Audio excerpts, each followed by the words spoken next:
Ahora vamos a tratar la segunda parte del tema enemigos del crecimiento integral de la Iglesia. Vamos a hablar de los obstáculos personales.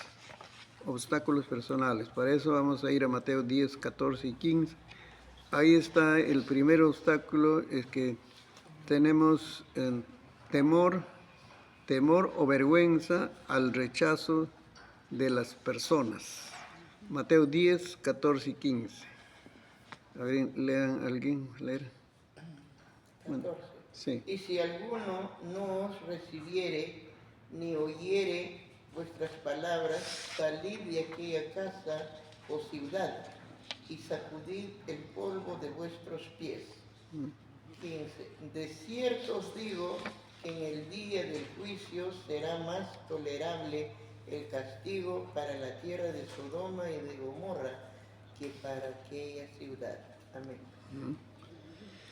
En todo ese capítulo 10, el Señor Jesucristo está capacitando a los discípulos porque ellos iban a salir en una jornada misionera. O sea, de Jerusalén iban a ir por los pueblos predicando. Y les encomienda ir de dos en dos, pero también les advierte que en algunas casas no lo van a recibir, o en algunas ciudades, dice, lo van a rechazar. Entonces, esas circunstancias puede haber también en el trabajo, ¿no?, de ganar almas para Cristo. Pero a veces hay miedo, ¿no?, de ese rechazo, o hay vergüenza por ese rechazo. Pero lo que ahí nos dice ese texto, el que debe estar más preocupado cuando rechaza el Evangelio es la persona, el inconverso. Porque dice, ustedes salgan de ahí. Esa es una costumbre en ese tiempo, ¿no? Ustedes salgan de ahí y sacuden, dice, sus zapatos, hasta el polvo de zapato en esa ciudad, porque va a venir juicio a ese pueblo. Entonces, ¿quién debe estar más preocupado? ¿El que es rechazado o el que rechaza el Evangelio de Cristo? ¿Ves? El inconverso debe estar preocupado, ¿no?, cuando rechaza.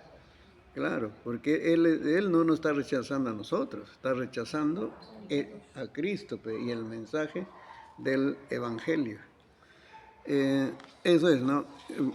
Evangelizar es ir a la persona y hablarle de un asunto delicado para todos, que es su destino eterno, después de la muerte. ¿A dónde va a ir? ¿A qué destino va a ir? Entonces a veces nosotros tenemos cierto temor, ¿no?, de hablarle, ¿no? Pero en verdad la persona que está con más temor es el inconverso. El inconverso es lo que él debe tener más temor, ¿no? Así que por eso, eso es una forma como se muestra el temor o la vergüenza, es el rechazo. Pero hay otro,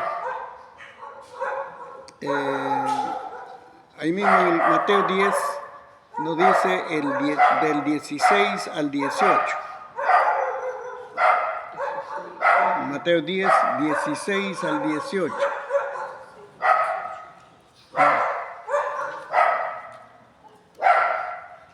Ahí mismo, el 16.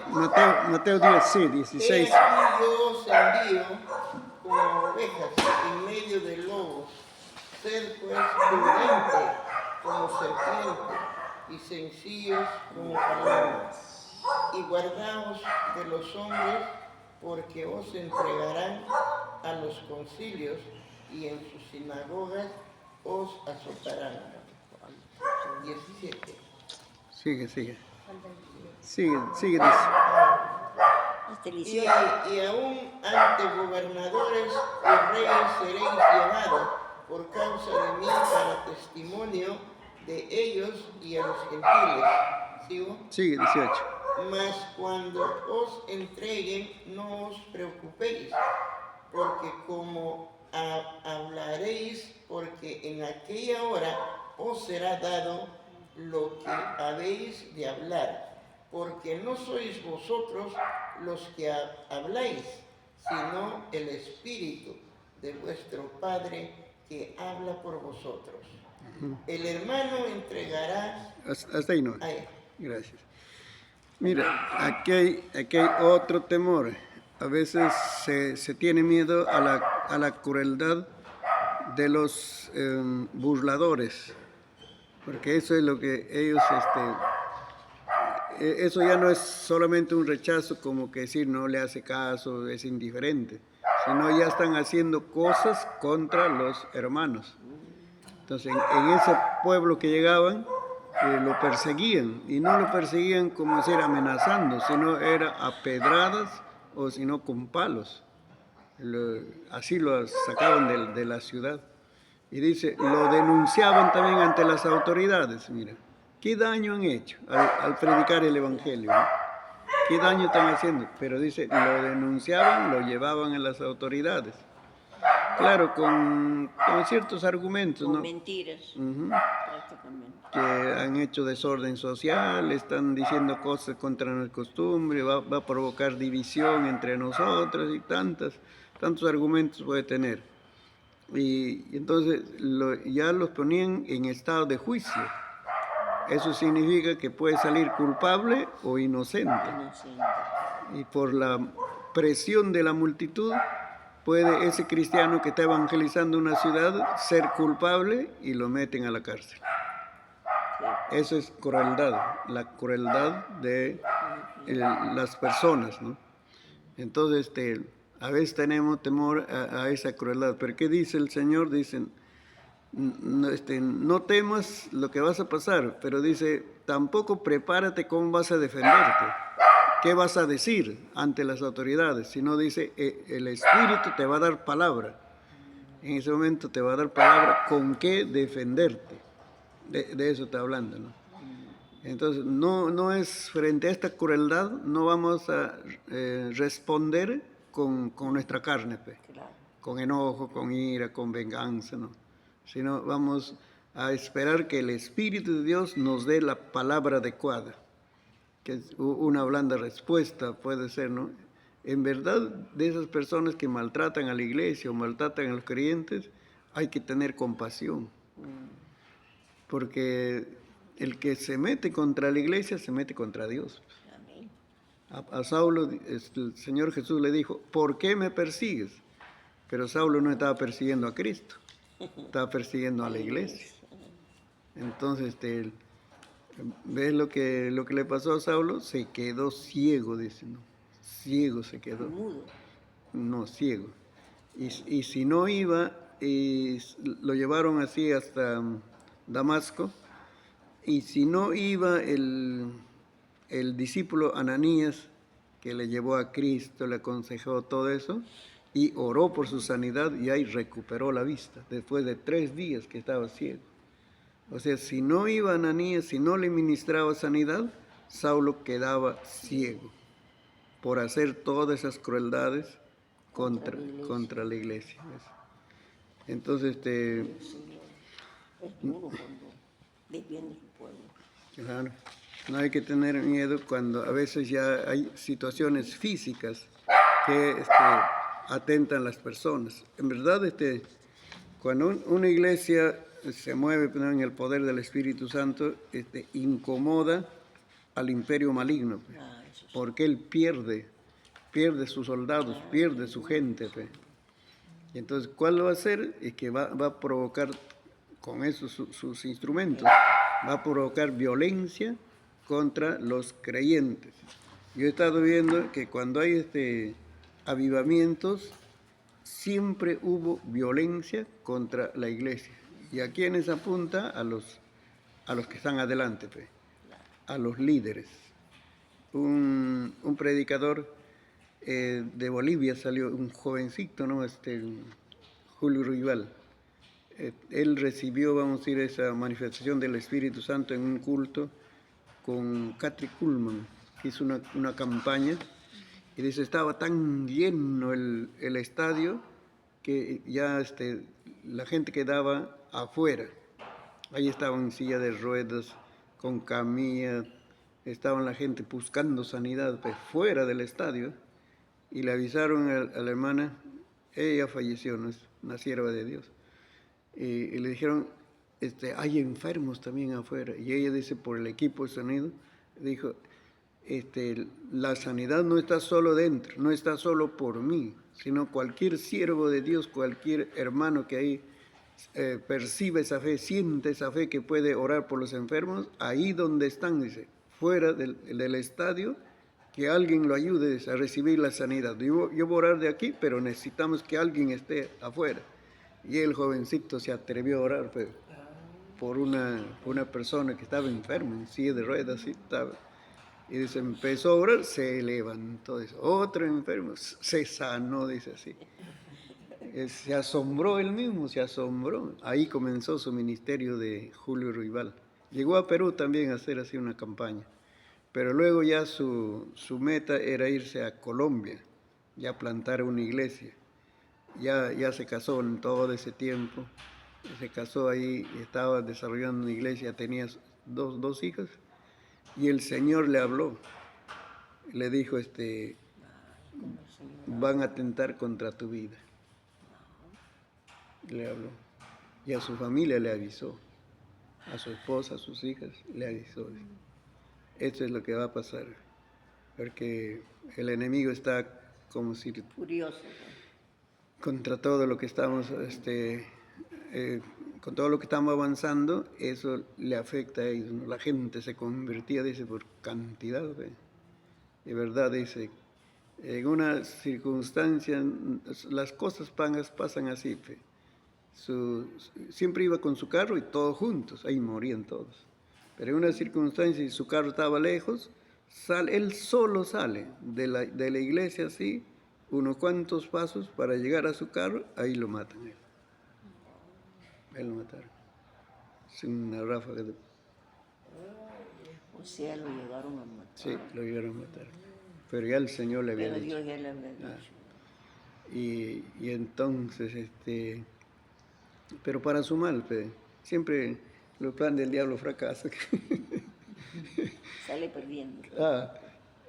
¿Qué pasó? Él murió todo y la gente, como había recibido tanta sanidad, todo eso, había simpatizantes. Entonces se volvieron contra los malos, los terroristas. Se volvieron contra esa gente mala, dicen, ¿no? Como ellos que dicen, hablan del país para hacer una nueva sociedad. Ahora, esta persona que está haciendo el bien, y le han matado, dicen. Por eso mi familia ha sido sana. La gente se volvió a Cristo, dice así. Y en su velorio, su sepelio, multitudes así le acompañaron, se convirtieron a Cristo en su sepelio. Julio Uruguay murió en Colombia. En Colombia. Bueno, cuando el diablo Sí. hace cosas es porque Dios va a hacer cosas más grandes todavía. Ajá. Sí. Es el caso. Por eso en Colombia hay mega iglesias. Sí. De repente un pastor, Cañas, Caña. Eduardo Cañas está hablando que en su congregación hay 75.000 miembros. Ay, Señor, un estadio. 75.000 miembros. Y tiene su red de radio, todo Colombia, así como radio programas, así su red de radios tiene. Él habla en la capital, habla así, Todo le escucha. su devocional y todo el país la radio. Y los hermanos sintonizan la radio, hacen su devocional con su pastor. Mira, Qué privilegio. Qué bonito. Qué privilegio. Entonces, y ese radio predica todas las cosas de Dios en los otros radios, pero él dice, diario tiene que salir a hacer su devocional con su gente. Mira, es una red, eso es lo fuerte. Claro, tiene templos, tiene células, todo eso, ¿no? Pero lo fuerte es que él ha comprado, vamos a decir, permisos de radio en todo Colombia. O sea que él puede predicar en la capital y todo Colombia escucha su mensaje. Con tanta gente, pero hay dinero, Claro, 65.000. puede comprar. Entonces, eso es. Cuando avance el Evangelio, el enemigo va a levantar violencia contra la iglesia. Sí. Toda esa cosa que Va a usar pasa a en la muchas iglesia. Sí. personas. Solo hay que creer en el Señor, confiar en el Señor y adelante. adelante. Adelante, ¿no? Y cuando fuimos, otro caso, cuando fuimos a Ocros, ahí plantamos una iglesia estando yo estaba en Barranca. De Barranca tuvimos. En Barranca, plantamos la iglesia en Ocros. 30 hermanos y una hermanita que iba a cocinar, llevan cocina, todo eso. Y tres pastores, ¿no? Pastor Baumer, Pastor Fernando. Y plantamos ahí la iglesia. Mira, al final de la semana, no era una semana, 4 días por ahí era. Pero ya desde que se convirtieron nomás, otro hermano estaba enseñándole la Biblia, así a los nuevos. Se juntó bastante gente. Al final de la campaña bautizamos 22 personas. Sí, de una vez 22 personas bautizamos. Y ya Pativilca, Barranca y Paramonga ya le iban a visitar, así con sus líderes. Y ahí ya se celebró el primer aniversario. O sea, la gente estaba ahí convocada, todo eso, pero no faltó que ahí, como decir, algún enemigo tira una piedra y al pastor Cobos le llegó en la cabeza. Le sangró ahí. Y le ha dejado su huella, así se quedó con su huella ahí. Es lo que produce. Sí. Así mismo. Que el Sí. enemigo, como dicen, no está de acuerdo, pues no le gusta. Acá también está levantando polvo, como dicen. Nos miran como enemigos. Sí, No le gusta. Cuando las cosas el Señor tendrá planificado para hacer en este lugar, y el diablo está que... No hay que tener miedo a esa crueldad de los... que nada nos acomoda. Sí, de los... Ahora quiero que me digas, ¿temor a qué dijiste? Perdón, acusación de qué? ¿Cuál? De acuerdo a Mateo 10, 16 al 20. Temor a las crueldades. A la crueldad. A la crueldad de los burladores. Sí. La crueldad de los burladores. Ya no son, como decir así, pecados, sino son personas que hacen con maldad ya. A un hombre de bien, ¿qué de malo está haciendo con predicar el Evangelio, orando por los enfermos, ayudando a los necesitados? ¿Sí? Es que ellos consideran que nosotros estamos equivocados. O sea, en la religión en que ellos han crecido y han sido formados, ellos creen que así está bien. Porque yo los escucho. Como yo digo, yo tengo testimonio de mi familia todos son católicos. Y ellos defienden eso. O sea, ellos defienden rendir ese homenaje, sus imágenes, ¿no? A María. Ellos defienden eso. Entonces mi cuñado dice, pero ¿por qué no se quedan solo en el catolicismo? ¿Por qué tienen que ir? Yo le digo, ¿qué te ofrece el catolicismo? La adoración a ídolos. No es la verdad del Evangelio de Cristo. Ahí lo que van a hacer, hermanita, hay que prepararse por eso con los estudios de discipulado. Mira, cuando un católico así habla, hay que decirle, usted sigue a Cristo, yo también sigo a Cristo. Vamos a comprobar ya. Mira, Cristo ha hecho en mi vida una transformación moral. Por eso ha cambiado mi conducta. Ahora tú eres católico, sigues a Cristo también.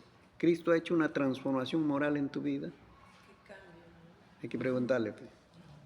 Entonces, ¿qué cambio ha hecho? Vamos, si tú estás siguiendo a Cristo, ¿qué cambios ha hecho en tu conducta? No tiene. ¿Sí o no? ¿El católico tiene buena conducta? ¿Ves? Claro, entonces ahí está. Entonces no es solo seguir a Cristo así, como decir, con un sentimentalismo ahí que yo tengo mi religión, sino Cristo hace un cambio en nuestra vida, una transformación moral. ¿Por qué rechazamos el pecado? No es porque nos obliga la iglesia, sino porque Cristo ha entrado en nuestro corazón. Eso es transformación moral, tenemos que hablar con ellos. Ya, luego también hay amenazas de muerte. A veces hay, a ver, vamos viendo Amenazas de muerte. amenazas de muerte. Mateo 10, 28. Lo que estamos diciendo. Mateo 10, 28. 28, el mismo capítulo, ¿no? Ajá. Y no temáis a los que matan el cuerpo, mas el alma no puede matar. Teme más bien a aquel que puede destruir el alma y el cuerpo en el infierno. Ajá. Y ahí ya el Señor le dice a los discípulos, no solo le van a denunciar, sino también dice, ya los van a atentar contra su vida, pero le está diciendo, no teman, esas personas pueden matar tu cuerpo, Pero tu alma no. pero él dice, hay alguien más poderoso que puede matar el alma. ¿Qué está diciendo? Que esa persona que muere sin Cristo se va al infierno. Claro. Porque es un muerto espiritualmente, ¿no? Se va al infierno. Entonces, hay amenazas de muerte. Y de ahí le estaba preparando ya Cristo a los discípulos. Como hemos dicho, los discípulos todos murieron así con violencia, como mártires. Solo Juan nomás murió de ancianidad. Pero además también su vida no fue fácil. Juan el anciano dice que lo llevaron a Roma. Sí, lo tomaron preso, lo llevaron a Roma como para hacerlo público, como si demostrar que Roma tiene más poder que el Evangelio. En un lugar público, dice, calentaron aceite en un depósito grande ahí, así como para freír la trucha. Pero grande era, dice, cuando está hirviendo en su mejor fuego, ahí lo arrojaron. Vivo lo arrojaron a Juan. Ah. ¿Y qué pasó? Dice, él cayó ahí y se levantó, dice. Y toda la gente se asombró. Pues. Entonces ahí el emperador dijo, ¿con quién estoy luchando? Dice, porque a este hombre ya ni la muerte como si le afecta, dice, ¿no? Ya pensaba verlo muerto, chicharrado, pero se levantó ahí y salió. Ya no lo apresaron, nada. Entonces, como no puedo matar a Juan, entonces que se vaya preso a la isla de Patmos. Eso, Ahí lo llevaron. no ahí puedo la que matarlo. escribió el Apocalipsis. Se libró de la muerte, pero eso está comprobado, que lo echaron en aceite, así, hirviendo. ¿Y por qué lo mandó a la isla de Patmos? Porque no puedo matarle a este hombre. Así como a sus amigos de Daniel, que no le pudieron matar en el horno. Claro, fue lo mandó y pues, entonces los discípulos pasaron por esa experiencia. Entonces le está diciendo, va a haber amenazas de muerte contra Entonces ustedes. Jesús acá le está advirtiendo, le está enseñando que por eso no pasaron, para que ellos no tengan temor. ¿Sí? Y cuando ya Jesucristo ascendió a los cielos, estuvieron un tiempo en Jerusalén, porque ahí en Hechos 2, el derramamiento del Espíritu Santo, todo, ahí habla Pedro, pero ahí estaban los 11, dice, ¿no? Estaban. Pero después ya comenzaron a salir, así, por diversos lugares, y llevaron la palabra, vamos a ir así, a sitios lejanos. O sea, por medio de ellos llegó el Evangelio. Eran judíos, ¿no? Entonces, naturalmente, los judíos hay en todo sitio. Llegaban a sus paisanos judíos, le predicaban el Evangelio, se convertían a Cristo. De esa forma avanzó el Evangelio por los discípulos. No, eso ya no habla el libro de los Hechos. Solamente habla de Pedro y de Pablo, ¿no? Que él no fue discípulo de Cristo. Él se convirtió más tarde, ya en Hechos 9, ya se convierte. Pero él también fue otro que llevó el Evangelio a muchos lugares, ¿no? O sea, cuando Dios comienza la cosecha, ya no hay quien lo pare. Sí.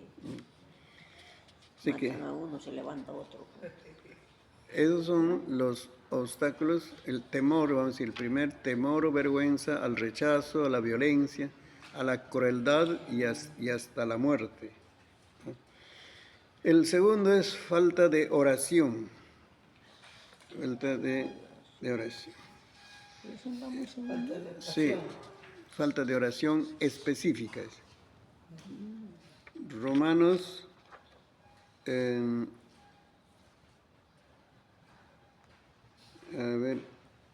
Romanos 9. Esto no va a servir para otra. Arriba, falta de oración específica. Hay una oración específica, dice, hay Romanos 9, 1.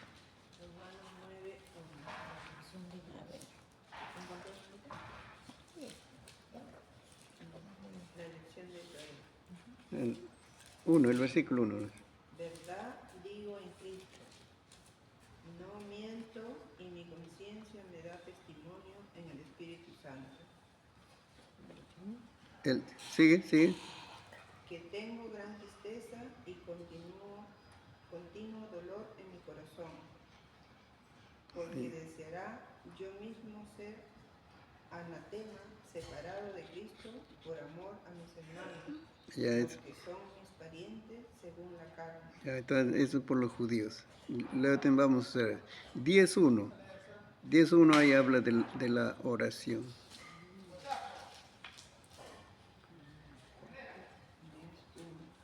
Hermanos, ciertamente el anhelo de mi corazón y mi oración a Dios Ahí está, por ¿ves? Israel es para salvación. Ahí está, ¿ves? Dice, es una oración específica. Pablo está, él era llamado a llevar a los gentiles el evangelio. Ya el Señor le dijo, pero los judíos son sus paisanos porque él tenía madre judía. Papá era romano. Entonces él podía, como judío, podía entrar al templo, todo, hijo de judía, ¿no? Y papá romano parece que no tuvo presencia en casa, pero le reconocían. Es que en ese tiempo no eran reconocidos solamente los hijos por lo que engendró en una mujer y nace, ¿no? Sino dice, cuando nacía, la autoridad decía, ¿no? ¿Quiere reconocer a este hijo? No. Entonces, si el hombre decía, no, yo no reconozco a este hijo, se quedaba así, sin su apellido, podemos decir, en este tiempo, ¿no? Y entonces así había, porque los soldados romanos abusaban de las judías, ¿ve? Entonces podían ver hijos que no eran reconocidos por papá, solamente mamá nomás lo criaba. Pero a Saulo lo reconoció su papá cuando había nacido, ¿no? Ahora romano habrá tenido otras mujeres, ¿no? Pero no tuvo la presencia de un padre en casa, creció con su mamá y con su abuelita. Y entonces, pero él tenía un corazón para los judíos, aunque su trabajo era para los gentiles, y siempre se iba a los judíos, a las sinagogas, porque las sinagogas eran en todos los pueblos ahí. La sinagoga es reunión de los judíos. En Hechos dice, ¿no?, que llegaba a la sinagoga y ahí predicaba primero. Y por eso entonces aquí está diciendo, yo oro por ellos, estoy orando por ellos, que se conviertan a Cristo, dice, ¿no? Esa es la oración específica por ese pueblo.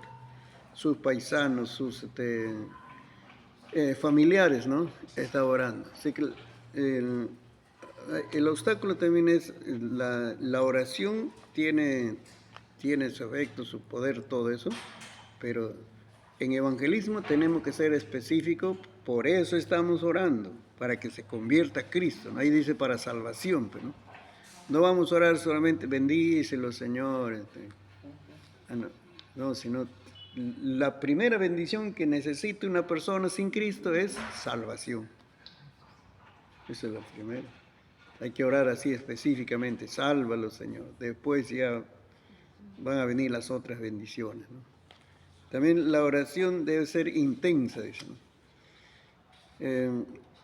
Es la oración intensa de Ana cuando oró por su hijo.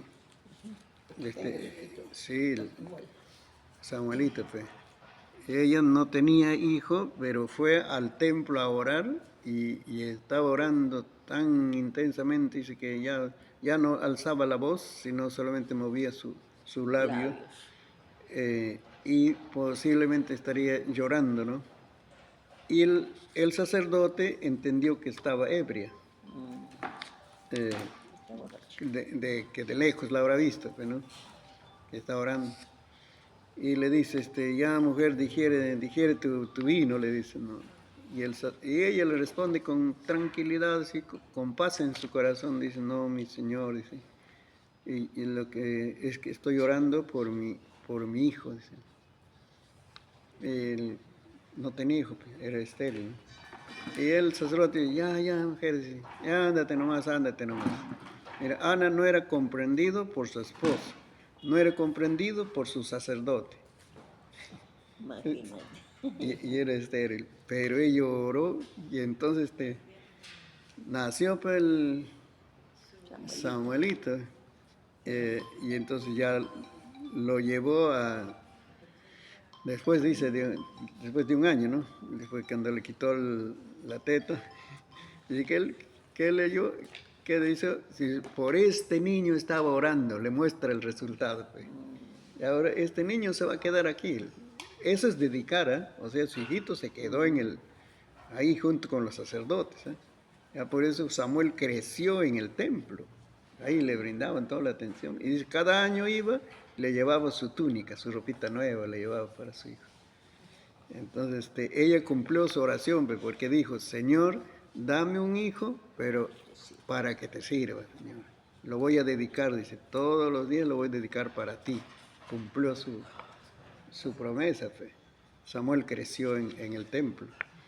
Entonces, esa es la oración intensa que también se necesita, pues, ¿no? Un chiquito como lo llevaría. Sí, ya era de un año, pero posiblemente Caminaba. 1 año, 2 años, ya que caminaba. La oración debe ser guerrera. A veces falta la oración guerrera. Es que el evangelismo es quitarle un soldado al imperio romano, al imperio maligno, pues, ¿no? Eso es, ¿no? Por eso es una guerra, pues, es una guerra espiritual. Y esa guerra, ¿dónde comienza? En la oración. Cuando nosotros oramos por las personas, estamos orando ya, pedimos al Señor todo, suplicamos todo, pero luego tiene que entrar tenemos que entrar en la guerra espiritual, lo que hemos hablado ayer, tenemos que usar esos recursos, cancelar, anular todos los argumentos del enemigo. Esa es la oración guerrera, ¿no? Cuando hay obstáculos en el evangelismo, lo que hay que hacer, hermanos, es usar la palabra de autoridad. Por nosotros no suceden las cosas, sino porque nosotros usamos la autoridad de Cristo y Cristo ya opera ahí en los lugares, pues, donde es necesario, donde hay dureza de corazón, ceguera espiritual, ahí ya opera la autoridad de Cristo. Por eso nosotros no estamos en el equipo a ver si ganamos la guerra, a ver si nos va bien en este asunto, ¿no? Nosotros estamos en el equipo de los vencedores, porque Cristo ya venció en la cruz del Calvario. Ahora con nosotros nos toca recoger todo lo que la victoria de Cristo, que vamos a decir, los resultados de la victoria de Cristo tenemos que recoger, son las almas salvadas, ¿no? Y la oración determinante, lo que hizo Elías, hay varios ejemplos, ¿no? Elías oró hasta que venga la respuesta, ¿no? Oró por la lluvia, pues. 3 años no había llovido, pero ya por la palabra de Dios, Dios le dijo, va a haber lluvia ahora, ya va a terminar la sequía. Mira cómo la promesa está. Elías puede decir ya, pues, si es la promesa de Dios, seguro va a haber lluvia, pues, ya, cruzado de mano. Pero él se puso a orar. Y a su siervo, ¿no? Le dice, yo voy a orar y tú vayas mirando. Mira, estaba como si bien despejado el cielo, pues, ni una nube, no hay 3 años de sequía, ¿cómo estaría el suelo? Y él está orando. La primera vez, ¿qué ves? Le dice. No, no veo nada. Voy a seguir orando. 7 veces le dijo, ¿qué cosa miras? Nada, dice. A la última le dijo, veo una nube pequeñita, tamaño de una mano. A lo lejos sería una nube pequeñita. Y se levantó Elías, dijo, ya nos vamos, porque va a venir lluvia, dice. Eso es fe. Claro. Eso es fe, determinación de orar hasta que suceda el milagro. Y en verdad, cuando está yendo, se encuentra con el rey, ¿no? El rey Acab. Y le dice, tú eres el que turbas a Israel, dice. No, señor, voy apresurado porque viene la lluvia, dice. Y dice, el rey estaba con su carreta, el carruaje llevado con caballo, ¿no? Y Elías corrió tan rápido que le ganó a la carreta. Llegó a la ciudad y vino la lluvia. Mira, esa es la oración determinante. No dar lugar a la duda, sino que va a ser, de repente no es la voluntad del Señor, no. En la oración de evangelismo tenemos que estar determinantes, sí o sí, la gente se va a convertir, sí, la gente tiene necesidad de Dios, están pasando problemas. ¿Quién le va a solucionar esos problemas? Solo Dios.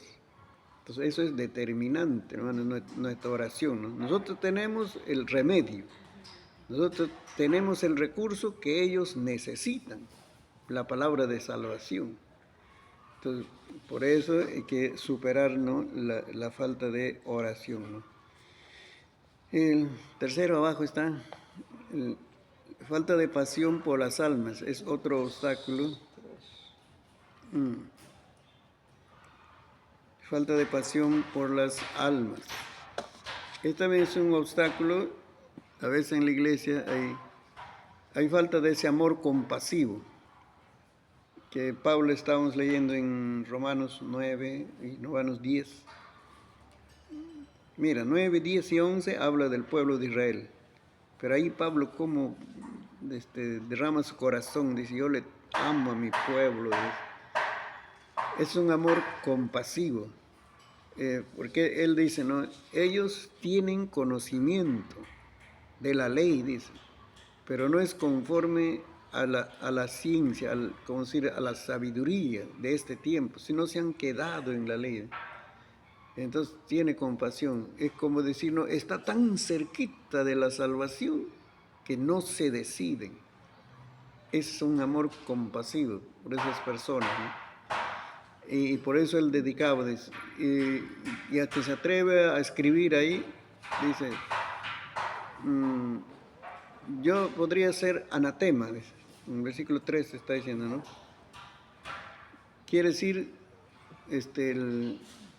sufrir lo que sufre una persona maldecida. En el Antiguo Testamento eso, ser maldecido es que no tiene el favor de Dios, no tiene la bendición de Dios. Anatema, pues, maldecido.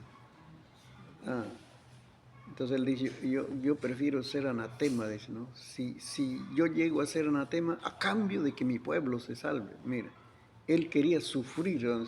Si es para sufrir, estoy listo a sufrir con tal que mi pueblo se salve. Ese es el amor compasivo, dice, ¿no? Que la pasión por las almas lo que despierta, pues. No es menosprecio, no es orgullo, ¿no?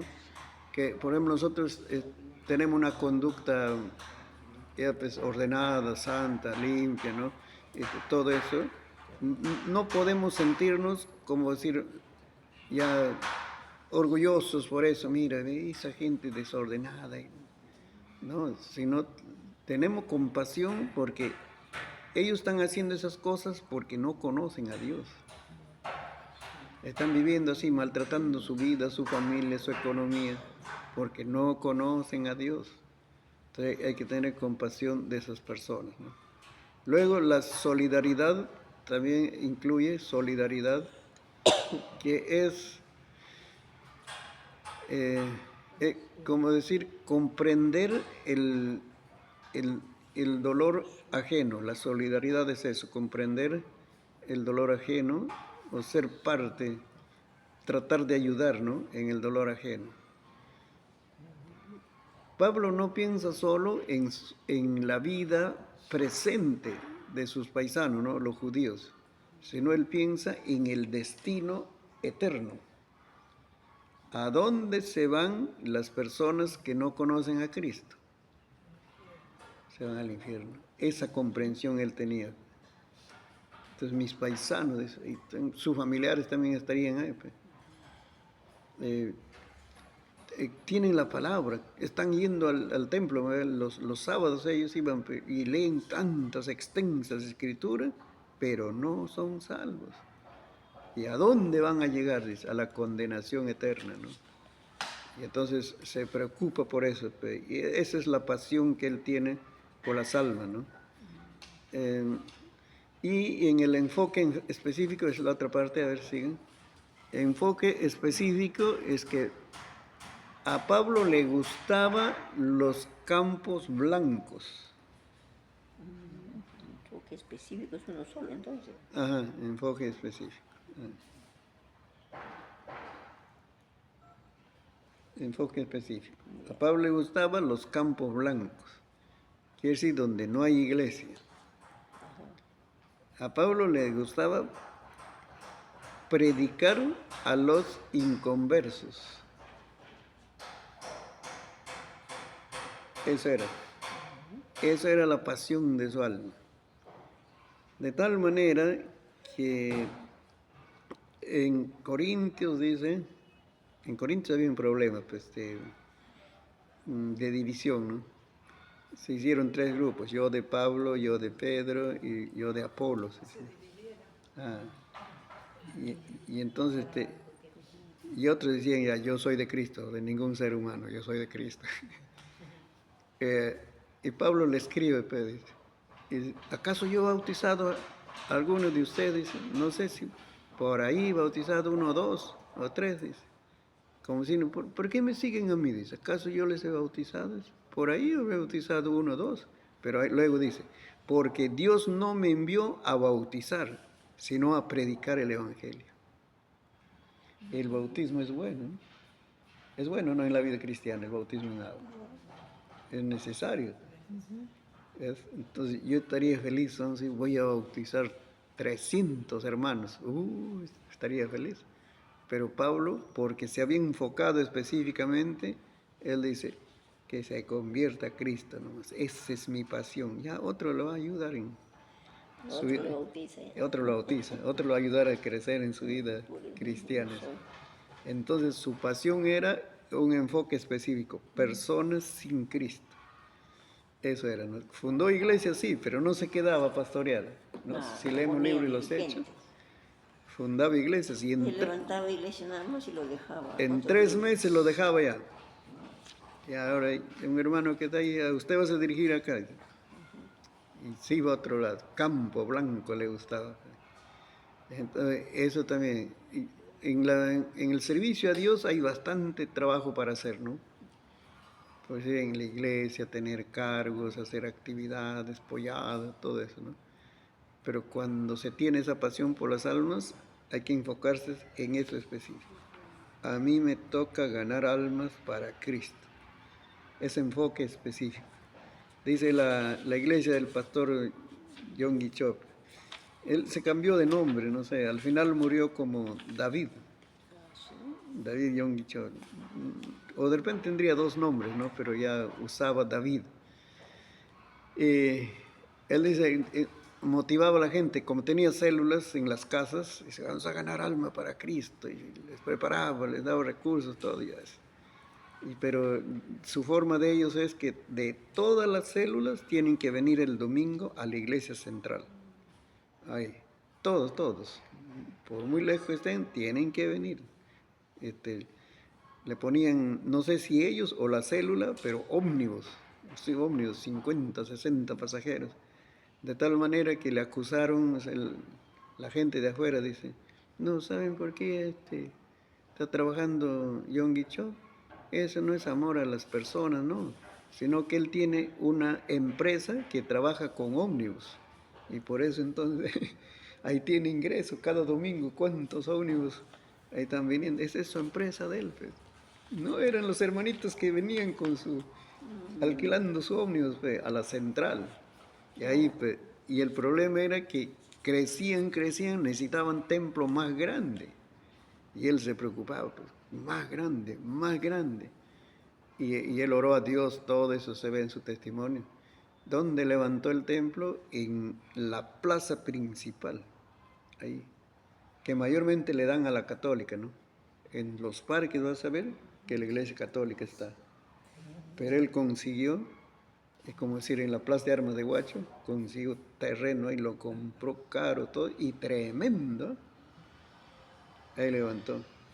Pero ya estaba tan lleno que una vez seguro pensó, pues, vamos a hacer un poquito y sigamos pensando en construir templos. Le dijo, hermanos, ya no ganen más almas, porque ya no cabe en el templo. Hubiera cambiado de horario, pues como el pastor Eliseo. No, con todo eso no Con todo llenaba. eso ya soy. Entonces, Pero él empezó con 7 mujeres, no me acuerdo, ¿no? ajá, Con pero 7 mujeres empezó la obra. imagínate, pe, No me echó. que ya serían 300.000 personas. ¿Dónde entramos 300.000 personas? Claro, es mucho. Ya no hay fe. Y entonces los hermanos dicen, o los líderes le dijeron, pastor, usted nos ha enseñado a ganar almas para Cristo. Ese es nuestro trabajo. De usted tu trabajo es construir templos. Qué grande. Construir templos. No podían parar, pues. Como a mí en la línea. Entonces el enfoque, Sin que yo te hable. Enfo- Construir templos, ay Señor. enfoque específico es que debemos estar ahí. O sea, nos especializamos, pues, en ganar almas para Cristo. Eso es la pasión de la vida. Donde quiera que esté, lleva almas para Cristo. Ese es el enfoque. Porque yo sé que va a haber diversas tareas en la iglesia, ¿no? Por ejemplo, la iglesia también puede estar abocado a tantas actividades que hay, pues, ¿no? Pero en todas tiene que estar pensando, tenemos que llevar almas a Cristo. Eso debe ser el enfoque, ¿no? La iglesia que no evangeliza, van a ser bien fraternales, amorosos, todos entre ellos, pero recuerde que nosotros no somos eternos, nos vamos al cielo, ¿sí o no? ¿Y quién va a quedar en nuestro cambio? ¿Sabes? Lo que viene. Sí, y entonces por eso pues, entonces tenemos que llevar almas a los pies de Cristo. Y el último, ya Pecados. Permitidos. pecados permitidos en la iglesia. En este tiempo, pues, lo que se está pasando, hermanos, hay situaciones tristes que están pasando. Y Vamos sin iglesia. porque hemos entrado lo que la ciencia de la sociología lo llama en la posmodernidad, ya desde años, ¿no? De repente antes del 2000, de ahí ha comenzado. Y entonces hay ideas raras en el mundo. En el mundo comenzó, porque no hay verdades absolutas, no hay una conducta moral, vamos a decir, ¿no? Para usted puede ser moral, pero para mí no, dice el otro. Para ti puede ser moral tener una sola esposa, pero para mí es moral tener 2, 3 esposas. Así es ese pensamiento ha entrado. No hay verdades absolutas. Tú crees que Cristo es Salvador, pero yo puedo decir también, Buda es mi Salvador. Pues, es esa confusión. Pues. Y eso ha afectado a todas las áreas de la vida y a la iglesia también. Por eso hoy hay cristianos sin iglesia. Eso es lo primero. Prefieren seguir a Cristo, dice, en su casa.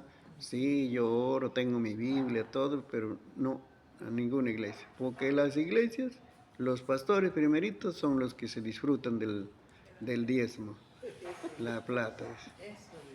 No me aman en la iglesia, dice. No me atienden, dice. Así que por eso, iglesia no quiero, yo solamente quiero Cristo, ¿ves? ¿Y cómo va a crecer? ¿Quién le va a corregir? Claro. Si él, vamos a decir, por ejemplo, decae en su oración, ya llamémonos, en su vida espiritual, ¿quién le va a animar? ¿Ves? Por eso la iglesia es la familia, pues, donde nos edificamos, nos extrañamos, nos llamamos, nos visitamos, ¿ves? Eso es.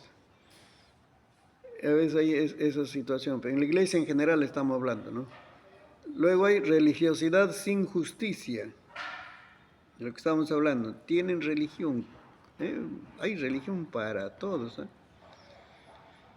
Y por el internet ahora están ofreciendo todas esas facilidades, usted aprende, mire, le van a visitar y todo eso, pero lo que estamos diciendo, ¿están practicando una buena conducta? No hay una buena conducta porque sin Cristo no podemos practicar la justicia.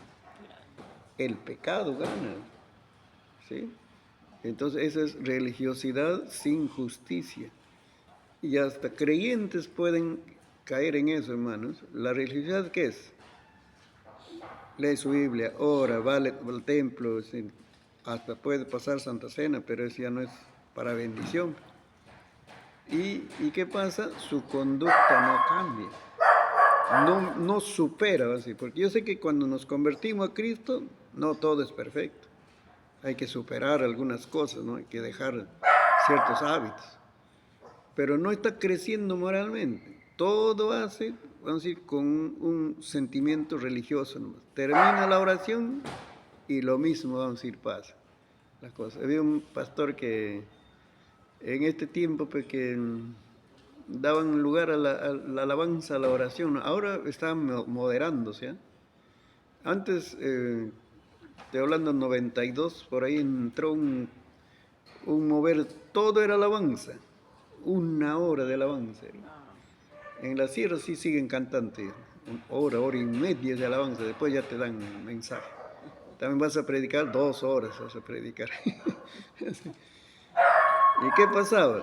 Ahí le cuento, dicen, el hermano está corrigiendo justamente pues, religiosidad nomás, se canta, dice. Había una mamá, dice, ¿no?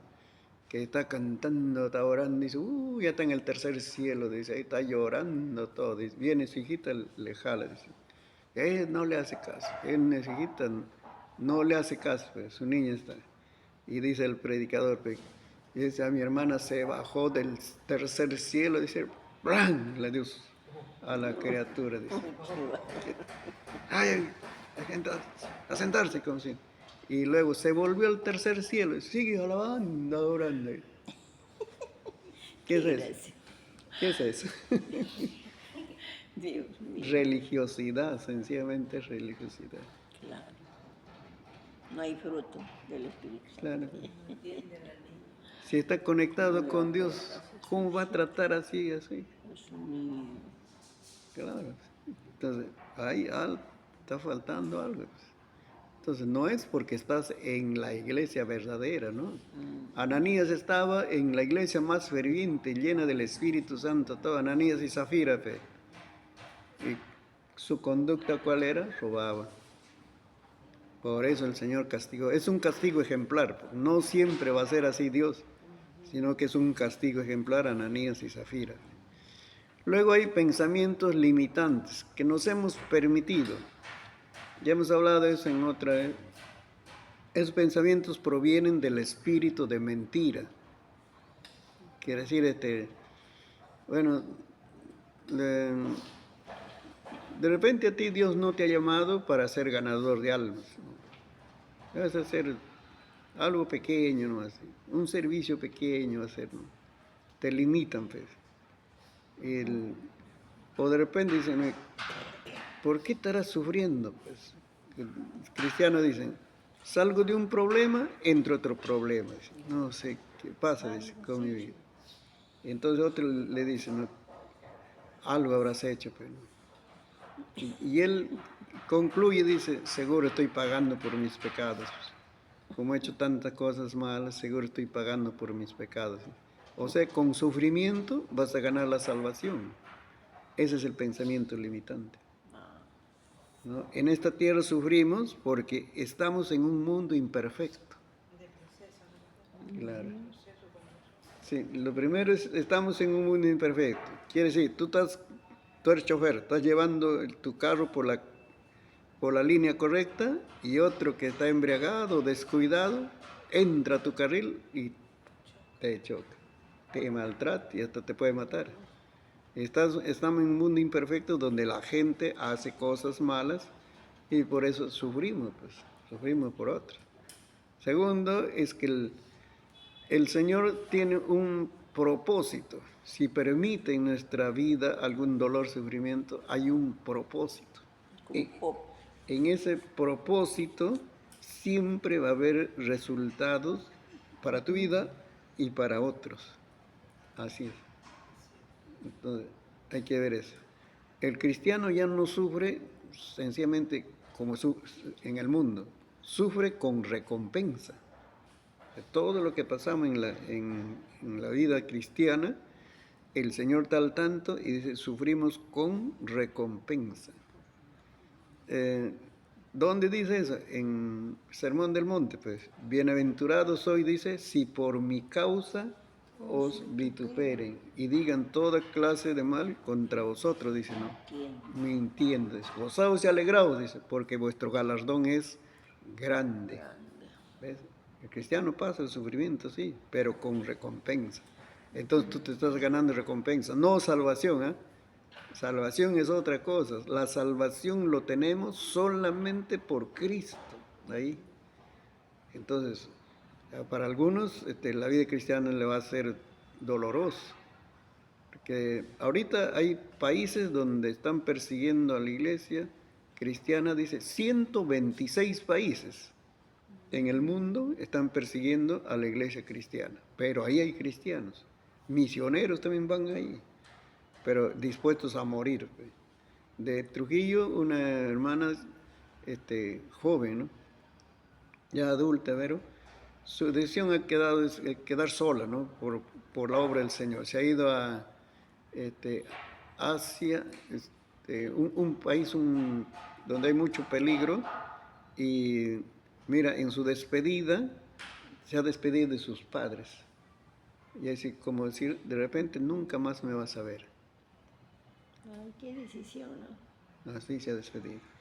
Yo me voy a ese país porque el Señor me ha llamado, voy a llevar el Evangelio, pero ahí No dice, sé si volveré. sí, como decir, lo matan, lo queman o a la fosa común.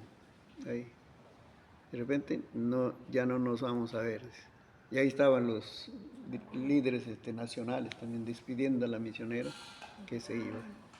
O sea, listo, la familia y ella a Qué morir decisión. por la causa del Señor. Esa es valentía. No, ha plantado una iglesia, volvió. Sí, Oh, qué bueno. sí. Y así hay. Pero su decisión fue... Sí. Sí, y los padres también, ¿no? Claro. Y ella se ha quedado sola, y es una misionera, se ha entregado a la obra de Dios. Sí. No tiene tiempo a atender esposa. Sí. Se casó con Dios. Sí. Cuando... Pablo habla también en una parte, ¿no? De que, o sea, podemos tomar la decisión de que las obras, ¿no? Sí. A la obra de Dios. Ajá. Sí, es cuestión, pero no debe imponerse, o sea, la iglesia no debe imponer, Ah, no, claro. sino Pero ya son decisiones. personal. Es decisión personal. Sí, Claro. sí, es personal. No es, imposición. En cuanto Porque también a... habla ahí para que no entrar en pecado, ¿no? Algo así leí de que puede el hombre se case y la mujer también. Sí, pero si no, decide quedarse solos. Nadie le problema. Entonces, así hay pensamientos que nos limitan en nuestro desarrollo. Y por eso, y eso no está, vamos a ir aquí en nuestro nivel consciente, sino que está en el tercer nivel, que es el inconsciente, esos pensamientos limitantes. Y por eso entonces no hay un avance en comprensión de la Biblia. Leemos Claro. por ahí, y entonces, sencillamente, Sobre todo eso, porque en la Biblia está bien claro, ¿no? Cuando tú sufres cualquier cosa es por causa del enemigo, porque no está a tu favor. Y te va a poner cualquier cosa y que Sí. te cause dolor, sufrimiento. con la Biblia vas a comprender, vamos a decir, todas las cosas que pasa uno. Pues, Dios es tan bueno que dice que ha dejado dos borradores. El cristiano está andando y detrás le acompañan dos borradores. ¿Cuál es? La bondad y la misericordia de Dios. Salmos 23, el versículo 6. Dice, ciertamente el bien, esa es bondad, Y la misericordia. y la misericordia de Dios me seguirán todos los días de mi vida. Quiere decir, cristiano va adelante y le sigue atrás la bondad, la misericordia de Dios. Y entonces, nosotros hacemos a veces cosas en la vida, pero lo hacemos mal, fe. Pero ¿cómo es cuando crecemos en el Señor? Cuando estamos creciendo en el Señor, ese error Dios tiene que borrarlo. Ahí está el borrador. Con su bondad, con su misericordia, borra ese error y lo convierte para un bien. Así es. Errores no es pecado. Así, ¿no? Claro, el error pecado es es que diferente. el pecado es que nosotros pecamos, desobedecemos a Dios. Está bien eso. Pero ahí también está la bondad, la misericordia. Pero los errores son nosotros que tomamos decisiones y a veces apresuradas y nos sale mal. Pero puedes confiar que el Señor lo va a transformar también para un bien. Y aún eso. Así es el Señor. Entonces, por eso, con esos pensamientos limitantes no avanzamos en comprender la Biblia. Siempre tenemos que ir avanzando, hermano, la lectura. Hay pasajes que no entiendes, hay que seguir ahí meditando, pensando. Yo oro al Señor, le digo, Señor, si yo no comprendo la Biblia, ¿cómo voy a explicar a mis hermanos? Yo tengo que comprender, pues. Si no, ¿cómo le explico a mis hermanos? Otra oración es bueno, que la verdad de Dios prevalezca en nuestro corazón. Escriban eso, ¿no? Que la verdad de Dios prevalezca en nuestro corazón. Eso. Porque usted va a leer la Biblia, pero hay tantas ideas que vienen, ¿no? Esto significa esto significa esto. Pero ¿cuál de ellos es la verdad? Y lo que el Espíritu Santo va a hacer llegar a tu corazón, la verdad de Dios, eso debe ser. Eso hablamos en el espíritu de mentira. Hay 3 mensajes del espíritu de mentira. Tenemos que combatir eso, hermanos, orando así. Esos pensamientos van a desaparecer de nosotros cuando la verdad de Dios prevalezca. Entonces por ahí te van a mentir, por ahí te van a decir, no, mira, todo eso. Pero en tu corazón va a estar echado raíces la verdad de Dios. Pastor, por ejemplo, yo cuando me viene a mí esa parte que dice que la oración del justo tiene poder, Puede mucho. no es poderosa y eficaz, pero yo digo, Señor, yo no soy justo. O sea, eso me viene así. O sea, yo me digo, no soy justa. O sea, mi oración no tiene poder. Y eso a veces, ese pensamiento sí siempre tengo. Está bien, ahí vamos a ver. Una mentirita. Uno, la justicia que hablamos por allá, hablamos de la justicia. Religión sin justicia es practicar la justicia. Uno es practicar la justicia, o sea, practicar las cosas bien ordenadas, bien rectas, lo justo, pero no. Eso es un proceso de santificación. O sea, nosotros estamos santificando, ¿no? Cada vez estamos avanzando, esa es la práctica. Pero el otro es que cuando nos convertimos a Cristo, ya hemos sido justificados.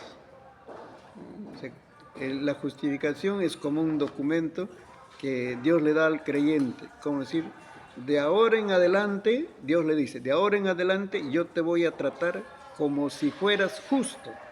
¿Sabes por qué? Porque la justicia de Cristo estoy poniendo a tu favor. No porque estás practicando la justicia todos los días, porque nunca, no logramos, pues. No logramos. Y entonces dice, la justicia de Cristo lo voy a poner a tu favor, y por eso de aquí en adelante te voy a tratar como si fueras justo. Esa es la justificación. Porque si no, si Dios no nos trata así, no podemos irnos al cielo después de convertirnos, porque todavía hay algunas cosas, ¿no? Yo siempre testifico, ¿no? De mí mi lenguaje era fatal, pero yo estaba feliz con Cristo, me ha perdonado, todo eso, pero cuando hablaba, sí, ese era mi problema, no era justo, ¿verdad? En la práctica no era, pero ya Dios me había dado ese documento. De aquí en adelante te voy a tratar como si fueras justo. Qué lindo! Sí. De esa manera ya. Pero tengo que pedir perdón, sí, al Señor, tengo que reconciliarme si peco contra Él, todo eso. Pero Dios nos ha justificado porque esa es parte de la salvación, no es de la santificación. Santificación es lo que usted está avanzando en obedecer al Señor, y tantas cosas que tenemos que hacer para Dios. ¿Ves? Esos pensamientos limitantes, ¿no? Luego, sentimientos nocivos. A veces se permite los sentimientos nocivos. Yo saco un poco de enseñanza de las cosas también que ha pasado en estos años en el ministerio. Una hermanita así que vendía su verdura, pues, mercado, y le hacía compra en Tarman, ¿no? Ahí algunas cosas por ahí. Y a mí me gusta saludarlos así a los hermanos. Todo un día voy, le saludo como joven, hermanita, qué lindo que estás viendo. Dice, oh, hermano, estoy pasando tristeza, me dicen. Me ha ofendido, su familiar por su nombre me ha ofendido, eso siendo hermano, todo. Me ha ofendido, dice, ¿no? Y luego dice, eso sí, nunca le voy a perdonar. Ese es un sentimiento negativo. Claro. Pero se cree bien cristiano, se cree que está bien. Pues, a veces hay esas situaciones, hermano. Entonces, ¿qué pasa? Tenemos que tratar con esos sentimientos negativos también. Que orar con el Señor cuando se tiene una mala voluntad hacia una persona, hay que orar al Señor por nosotros. Y si te ha hecho algún daño, hay que perdonar. Claro. Perdónalo así específicamente por su nombre. Señor, lo perdono.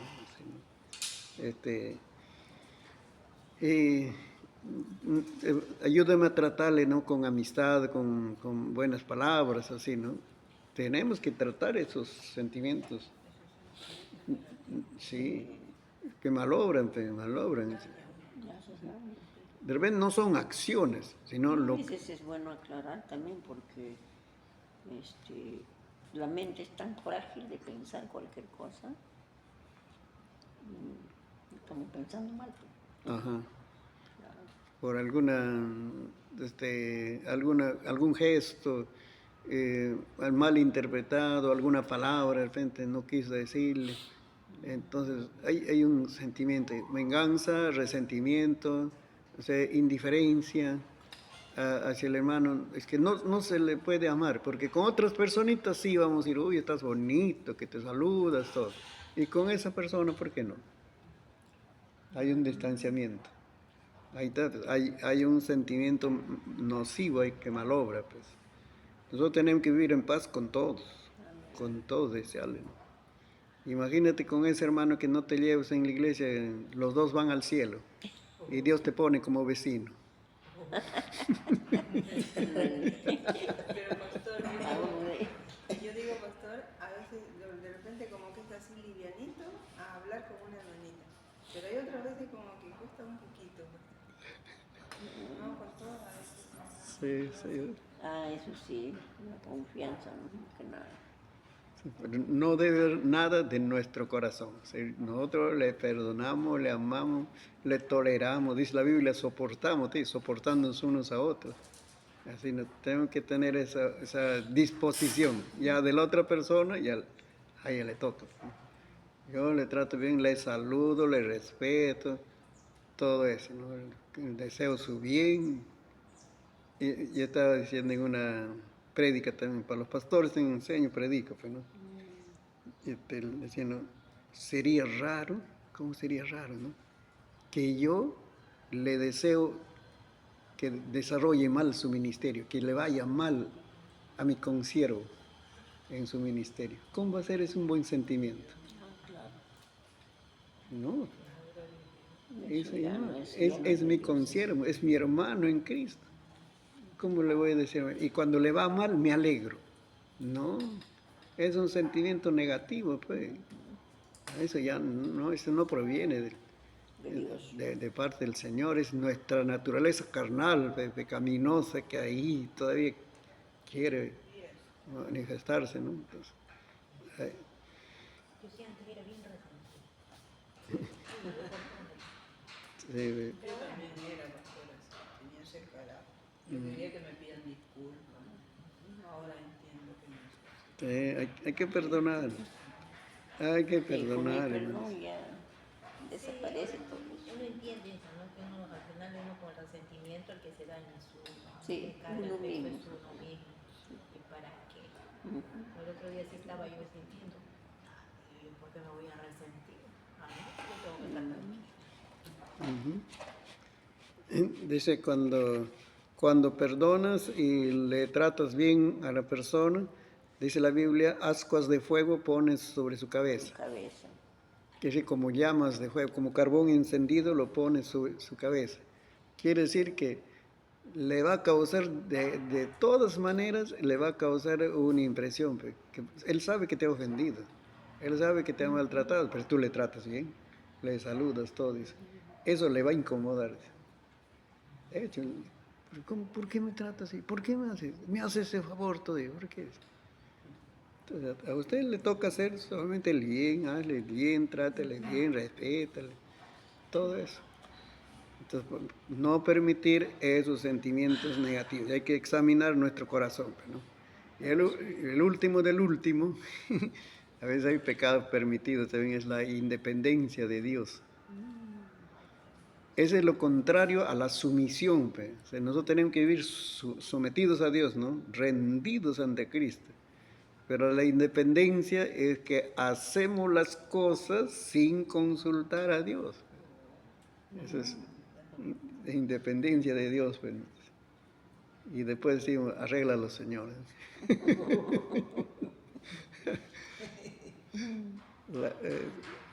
Sí, por eso la oración es buena porque le encomiendas al Señor todo caso, todo asunto.